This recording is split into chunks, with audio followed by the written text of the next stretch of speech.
नमस्ते। नशीले पदार्थों की लत यानी सब्सटेंस यूज डिसऑर्डर ये एक ऐसी पेचीदा पहेली है जो न जाने कितनी जिंदगियों को उलझा देती है।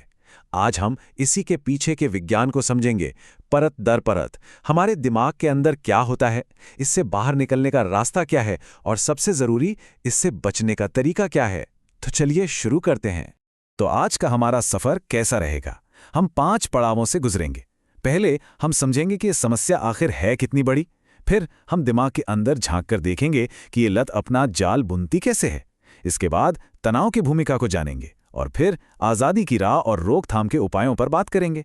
तो चलिए सबसे पहले समस्या की गहराई को नापते हैं।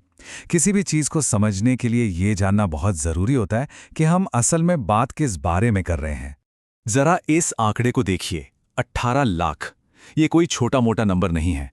हमारे स्रोत बताते हैं कि भारत में हर साल सिर्फ और सिर्फ शराब की वजह से करीब इतनी जानें चली जाती हैं। ये आंकड़ा अपने आप में इस बात की गंभीरता को बयां करता है कि हमें इस पर बात करने की कितनी ज़रूरत है। तो अब आते हैं असली मुद्दे पर कि ये सब होता कैसे है, दिमाग के अंदर ऐसा क्या चल रहा होता है। और देखिए, ये समझना बहुत ज़रूरी है कि लत किसी के चरित्र की या इच्छा शक्ति की कमी नहीं है।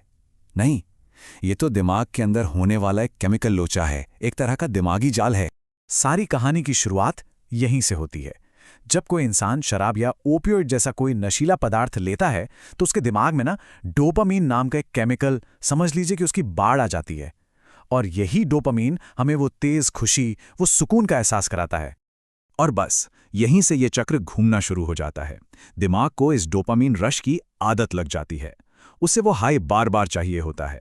और फिर एक वक्त ऐसा आता है जब सिर्फ नॉर्मल महसूस करने के लिए भी उस नशे की जरूरत पड़ने लगती है। ये एक ऐसा दुष्चक्र बन जाता है जिसे तोड़ना जानते बूझते हुए भी बहुत मुश्किल हो जाता है। लेकिन दिमाग की ये केमिस्ट्री तो कहानी का सिर्फ एक हिस्सा है। सवाल ये उठता है कि कोई पहली बार इस रास्ते पर जाता ही क्यों है? और इसका जवाब अक्सर हमारे मन और हमारे हालातों में छिपा होता है।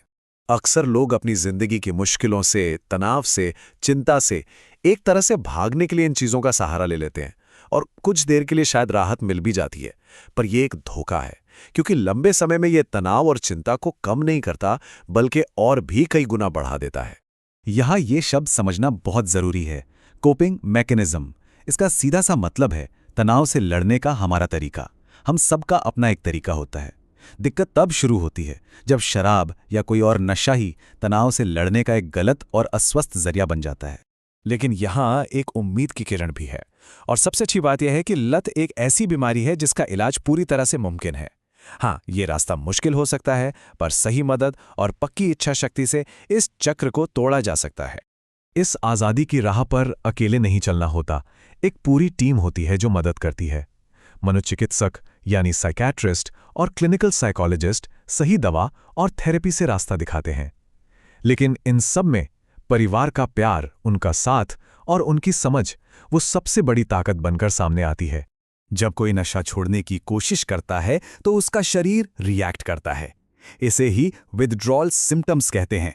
इसमें बेचैनी से लेकर शरीर में तेज दर्द तक हो सकता है। यह दौर आसान नहीं होता, बिल्कुल नहीं। पर एक बात याद रखने वाली है, ये असल में एक अच्छा संकेत है। ये बताता है कि शरीर अब खुद को हील कर रहा है, खुद को ठीक कर रहा है। और ये सफ़र हर किसी के लिए अलग होता है। अब आते हैं उस हिस्से पर जो शायद सबसे ज़्यादा ज़रूरी है। इलाज तो है, लेकिन क्या हो अगर उस रास्ते पर जाने की ज़रूरत ही न पड़े? और यही विशेषज्ञ भी कहते हैं, लत को शुरू होने से पहले ही रोक देना सबसे बड़ी समझदारी है। ये कहावत हम सब ने सुनी है, एक बहुत पुरानी लेकिन शायद सबसे सच्ची बात। इलाज से बेहतर रोकथाम है। और लत के मामले में ये 100% सच है। इलाज के उस मुश्किल भरे रास्ते पर चलने से कहीं ज्यादा बेहतर है कि उस रास्ते की तरफ कदम ही न बढ़ाए जाएं। और देखिए, विशेषज्ञ इसे कितने सिंपल तरीके से समझाते हैं। एक रास्ता है कि आप आइसक्रीम खाओ, बीमार पड़ो और फिर दवा लो। और दूसरा रास्ता क्या है? आप पहले ही अपने शरीर को इतना मजबूत बना लो कि आइसक्रीम खाने पर आप बीमार ही ना पड़ो। बस यही फर्क है रिएक्शन और प्रिवेंशन में। यही सिद्धांत लत पर भी लागू होता है। तो फिर ये मजबूती आएगी कहाँ से? ये रोकथाम होगी कैसे? सबसे पहले तो सही जानकारी और सही शिक्षा से। युवाओं को इसके खतरों के बारे में पता होना चाहिए। उन्हें तनाव से निपटने के सेहतमंद तरीके सिखाने होंगे। अच्छी संगत कितनी जरूरी है ये समझाना होगा।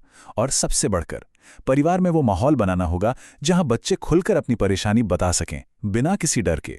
तो आखिर में एक सवाल जो हम सबको सोचना चाहिए। क्या इस बड़ी लड़ाई को जीतने के लिए हमारे सबसे बड़े हथियार सिर्फ दवाइयाँ और अस्पताल ही हैं, या फिर एक दूसरे को समझना, अच्छी संगत और वो भरोसा कि कोई है जो हमें सुनेगा? इस पर सोचिएगा ज़रूर।